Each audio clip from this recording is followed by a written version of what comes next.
Hello dear students, आपण पाहत आहोत standard 8 subject math chapter number 7 variation. I think याचा मी फर्स्ट व्हिडिओ पाठवलेला आहे, ज्याच्यामध्ये व्हेरिएशन दिलेलं आहे. व्हेरिएशनबद्दल आपण अभ्यास करतो आहे. त्याचे दोन प्रकार आहेत, डायरेक्ट व्हेरिएशन आणि inverse variation. So you can C over here on the page about direct variation. जेव्हा पहिली quantity, so you can see here, पहिली क्वांटिटी वाढली, रिलेटेड दुसरीसुद्धा वाढते. नंबर ऑफ नोटबुक्स वाढले, नंबर ऑफ त्याची कॉस्टसुद्धा वाढणार आहे. याला म्हणायचं डायरेक्ट व्हेरिएशन. आता डायरेक्ट व्हेरिएशन लिहिताना आपण काय करतो, x is directly proportion, this is first quantity, this is second quantity. आणि जेव्हा आपण कॉन्स्टंट देतो, that constant is called as K is the constant of variation. आता याच्यावर आपल्याला कॉन्स्टंट ऑफ व्हेरिएशनसुद्धा लिहायचं असतं आणि इक्वेशन ऑफ व्हेरिएशनसुद्धा लिहायचं असतं. आता इक्वेशन ऑफ व्हेरिएशन लिहिताना काय करायचं, it is to write in terms of x. So x is equal to y k, or we can write it y is equal to x upon k. आणि जेव्हा आपण k काढतो तेव्हा ती value याच्यामध्ये सबस्टिट्यूट करायची असते. आता आपण पाहणार आहोत इन्व्हर्स व्हेरिएशन. पहा, इन्व्हर्स व्हेरिएशनमध्ये अपोजिट असतं. पहिली क्वांटिटी वाढली, रिलेटेड दुसरी क्वांटिटी कमी होणार आहे. आता याच्यामध्ये कोणत्या प्रकारची उदाहरणं येतात पहा. येस, हां, इन्व्हर्स व्हेरिएशन इथे तुम्हाला दिसेल.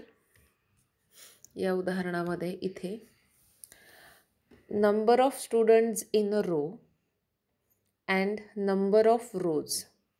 एका ओळीमध्ये 40 विद्यार्थी असेल तर 6 ओळी होतील.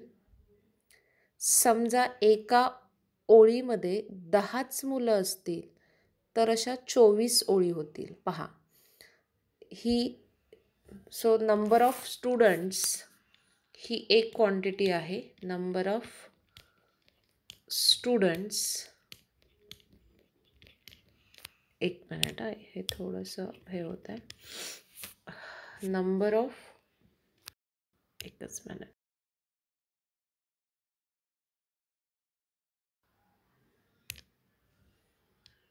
number of students in a row and number of rows अशा दोन क्वांटिटीज आहेत. ठीक आहे. So this is x, this is why. एका ओळीतल्या मुलांची संख्या वाढली, ओळींची संख्या कमी झाली. एका ओळीतल्या मुलांची संख्या कमी झाली, ओळींची संख्या वाढली. बघा, आता इथे 10च मुलं घेतली, ओळी 24 झाल्या. इथं एका ओळीमध्ये, एका रोमध्ये 24 मुलं घेतली, रो 10 झाल्या. इथे एका ओळीमध्ये 12 जर मुलं घेतली तर अशा 20 रोज होणार आहेत. जर 8च घेतली, म्हणजे आता संख्या कमी केली, नंबर ऑफ रोज वाढली, म्हणजे एक वाढली दुसरी कमी होते, किंवा पहिली कमी केली दुसरी वाढते. या प्रकारच्या उदाहरणाला मध्ये इन्व्हर्स व्हेरिएशन असतं. मग याच्यामध्ये कामाचे तास, त्या प्रकारची उदाहरणं. जास्त काम केलं, कमी दिवस लागणार.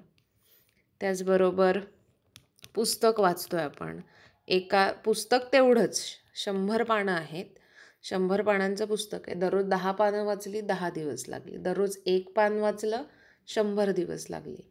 दररोज 5 पानं वाचली, त्याला दिवस किती लागणार आहे, तर 20 दिवस लागणार आहे. पण एकूण आता जसं डायरेक्ट व्हेरिएशनमध्ये एक्स अपॉन वाय हा कॉन्स्टंट असतो, तसा इन्व्हर्स व्हेरिएशनमध्ये एक्स इंटू वाय हे प्रपोर्शन कॉन्स्टंट असतं.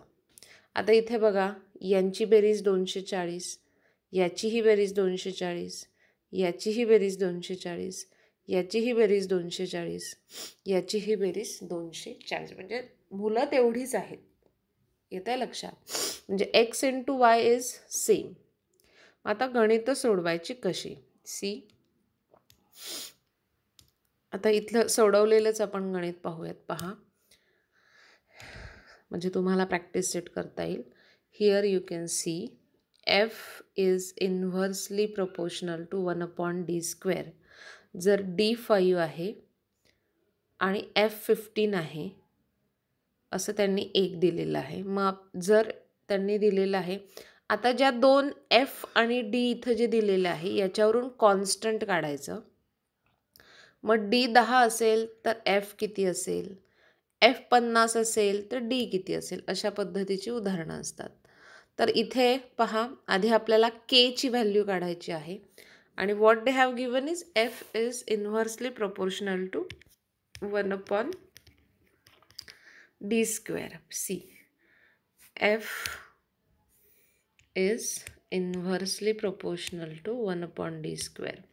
आता प्रपोर्शन काढलं. आता इन्व्हर्स प्रोपोर्शन लिहिताना जी दुसरी क्वांटिटी असते ती ऑलवेज कुठं लिहायची, डिनॉमिनेटरमध्ये लिहायची. इन्व्हर्स डायरेक्ट व्हेरिएशन असेल तर आपण समजा असं म्हणूयात f is directly proportional to d².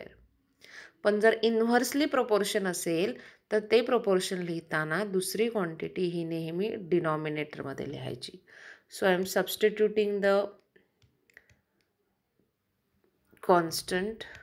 So this is d² is equal to k into k आपण म्हणू शकतो. आता इथे d 5 आणि d is 5 and f is 18. आधी आपण k ची व्हॅल्यू काढून घेऊयात. Substituting d and 18 upon 1/d is 5² into k. then हे इकडे आले 18, 5चा square 25, 18 into 25 is equal to k. येते लक्षात. ही झाली व्हॅल्यू k ची. आता ती ही व्हॅल्यू तुम्ही अशीही ठेवू शकता किंवा त्याचं मल्टिप्लिकेशनसुद्धा तुम्ही लिहू शकता. तर ती व्हॅल्यू आहे 450. k is 450. आता k काढल्यानंतर तुम्हाला जिथे व्हॅल्यूज काढायच्या आहेत, आपल्याला k ची व्हॅल्यू कळालेली आहे, k इज 450. आता आपल्याला जिथं काढायचं इथे बघा, इथे इथला विचार करूयात आपण. सी, d 10 असेल तर f किती येणार. आता इक्वेशन कसं लिहिणार आपण, f d² आपल्याला k मिळालेला आहे 450.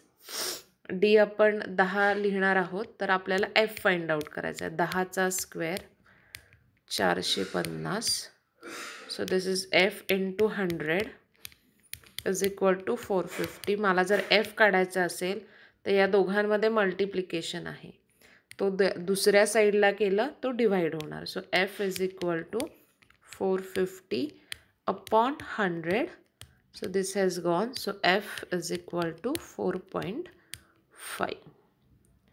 लक्षात येत आहे. अशा पद्धतीनं हे गणित करायचं आहे. अगेन आता आपल्याला दुसरं गणित आहे.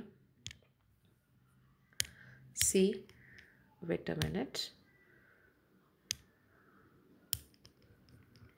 आता दुसऱ्या सममध्ये आपल्याला d 5 ठीक आहे. हां, f 50 आहे. सगळ्यात लक्षात ठेवायचं आहे आपल्याला k ची व्हॅल्यू मिळालेली आहे आणि k इज 450. आता इथे पहा, आपल्याला f इज इक्वल टू 50 दिलं आहे आणि d आपल्याला शोधायचं आहे. What is the equation, f d² is equal to k. So substitute the value of f 50 into d² is equal to 450. If I have to find d², then this goes to another side and it will become, we have to divide it. So this has gone. This is 45. 5 9s are 45. So d² is equal to 9 and so the d is 3. Likewise, लक्षात घ्या, direct व्हेरिएशनमध्ये x upon y is a constant and in inverse variation मध्ये x into y is constant. So with the help of this, solve the practice set 7.2. It is very simple. Try to solve the practice set 7.2. Thank you.